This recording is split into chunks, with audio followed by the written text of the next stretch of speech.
ఈ భాగ్యనగరమా ఏంది ఇది బద్మాష్ నగరం అవుతుందా? ప్రతి ఎమ్మెల్యే కూడా తెలియదా వీళ్ళ కడుపున కొడితే ఇబ్బందులు అయిపోతున్నాయని?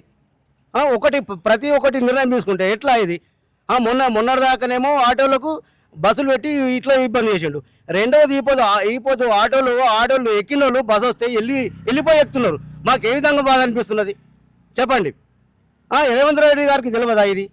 ఇప్పుడు మళ్ళీ ఇంకోటి రెండవది ఏమైందంటే ఇప్పుడు మళ్ళీ మీరు మొత్తానికే ఊర్లోకి వెళ్ళిపోండి అనే మాట మాట్లాడుతున్నారు. అంటే హైదరాబాద్లో పెద్దలు ఉన్నోళ్ళే ఉండాలా?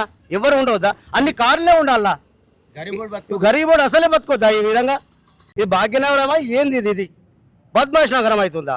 ప్రతి ఎమ్మెల్యే కూడా తెలియదా వీళ్ళ కడుపున కొడితే ఇబ్బందులు అయిపోతున్నాయని? ఒకటి ప్రతి ఒక్కటి నిర్ణయం తీసుకుంటే ఎట్లా ఇది? మొన్నటిదాకానేమో ఆటోలకు బస్సులు పెట్టి ఇట్లా ఇబ్బంది చేసిండు.